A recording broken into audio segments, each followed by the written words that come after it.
आखिर क्यों विक्रमादित्य ने खुद को हत्यारी के जाल में फंसाया। एक रात राजा विक्रमादित्य अपने राज्य का भ्रमण कर रहे थे। शीतल चांदनी रात में नगर की गलियों का निरीक्षण करते हुए वे आगे बढ़ रहे थे कि अचानक उनकी नजर एक विशाल भवन से लटकती कमंद पर पड़ी। उनके अनुभव ने तुरंत बता दिया कि कोई चोर इस कमंद के सहारे ऊपर गया होगा। जिज्ञासु विक्रमादित्य ने बिना समय गंवाए कमंद को पकड़कर ऊपर चढ़ना शुरू किया। जैसे ही वे ऊपर पहुंचे, उनके कानों में किसी स्त्री की धीमी सी आवाज पड़ी। उन्होंने सावधानीपूर्वक दीवार के पीछे खड़े होकर सुना।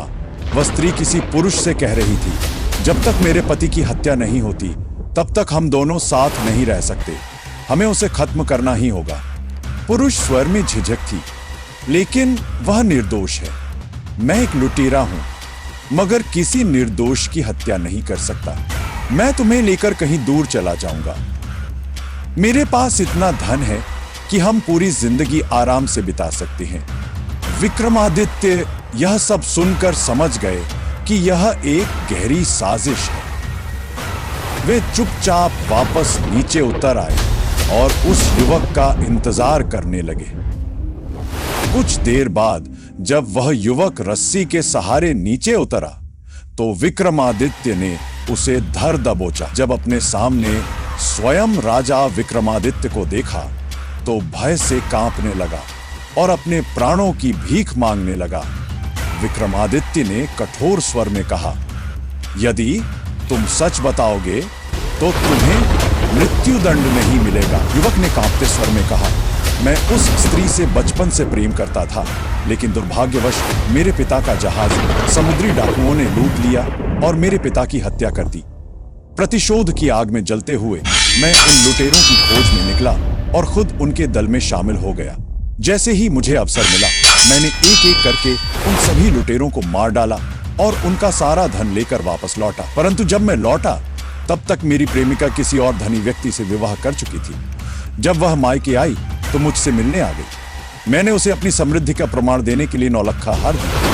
तब उसने लालच में पड़कर अपने पति की हत्या की साजिश रची और मुझसे उसे मारने को कहा, लेकिन मैंने इनकार कर दिया क्योंकि किसी निर्दोष की हत्या करना मैं भयंकर पाप समझता। विक्रमादित्य ने गंभीर स्वर में कहा, जो स्त्री अपने पति की हत्या के लिए तुम्हें उकसा सकती है वह कभी तुम्हारी सच्ची साथी नहीं हो सकती। उससे प्रेम करना केवल विनाश को बुलाने जैसा है। युवक ये सुनते ही विक्रमादित्य के चरणों में गिर पड़ा और अपनी भूल के लिए क्षमा मांगने लगा। विक्रमादित्य ने उसे क्षमा करते हुए कहा, अब मैं खुद इस षड्यंत्र का अंत करूंगा। विक्रमादित्य का अद्भुत भेष राजा ने उस युवक का भेष धरकर स्त्री से मिलने का निश्चय किया। उन्होंने लुटेरे जैसा वेश धारण किया और कमंद के सहारे ऊपर पहुंचे। स्त्री ने उन्हें अपना प्रेमी समझकर आभूषणों से भरा एक थैला पकड़ाया और बोली, मैंने अपने पति के खाने में जहर मिला दिया है, वह अब जीवित नहीं रहे। अब हम कहीं दूर जाकर सुखी जीवन बिता सकते हैं। विक्रमादित्य मौन रहे। जब स्त्री को कोई उत्तर न मिला तो वह सतर्क हो गई और घबराकर चिल्लाने लगी, चोर चोर। लेकिन इससे पहले कि कोई कुछ समझ पाता, विक्रमादित्य ने अपना भेष उतार दिया। अपने सामने स्वयं राजा को देखकर स्त्री के पैरों तले जमीन खिसक गई। विक्रमादित्य के संकेत पर नीचे छिपे सैनिक तुरंत ऊपर आ गए और उस हत्यारी स्त्री को बंदी बना लिया। वह स्त्री समझ चुकी थी कि भेष बदलकर आए पुरुष कोई और नहीं बल्कि स्वयं राजा विक्रमादित्य। उसकी साजिश उजागर हो चुकी थी। विक्रमादित्य का न्याय अपनी हार सामने देखकर स्त्री भयभीत हो उठी।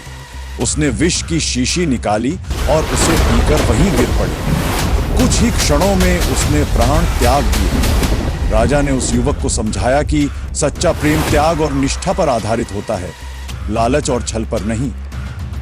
प्रेम में धैर्य और सच्चाई जरूरी है, अन्यथा इसका परिणाम हमेशा दुखद होता है। इसके बाद विक्रमादित्य महल लौट आए और युवक को एक नया जीवन जीने का अवसर दिया।